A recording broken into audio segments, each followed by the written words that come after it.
এর ভিতরে দাও না।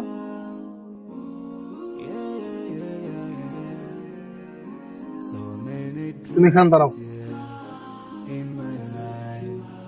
এই ভাই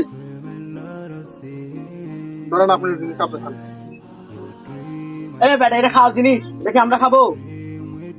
আরে জিনিস আমরা খাবো কে? একটু কাকারটা। আরে ভাই এই চানাচুর গুলো আপনার না?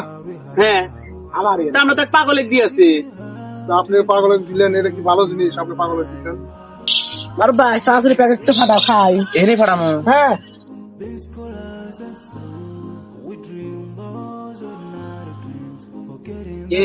হয়ে গেল।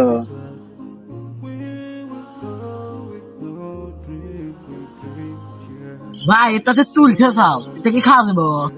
আরে বেটা দেখতেছেন আমি কোণে পড়ে গেছে, মাটির ভিত পড়ে গেছে, নাকি খাওয়া যাবো? এটা তো আমরা খাবো না। ওই যে দেখতেছ না একটা পাগল দিয়েছি। আরে বেটা এটা তো ভালো মানুষের জন্য খাওয়ার জন্য ঠিক না, এটা পাগল ছাগলরা যারা হেরাই খেবো। ও আচ্ছা, এটা ভালো মানুষের খাওয়া যাবে না, এটা পাগলের খাদ্য।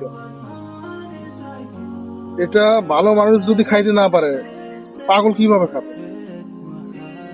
আপনি একটা সুস্থ সবল মানুষ, এটা আপনি গ্রহণ করতেছেন না, অথচ রাস্তার টোকায়, রাস্তার পাগল, রাস্তায় অনাথ এতিম বাচ্চাদেরকে আপনারা এগুলো খাওয়াইতেছেন।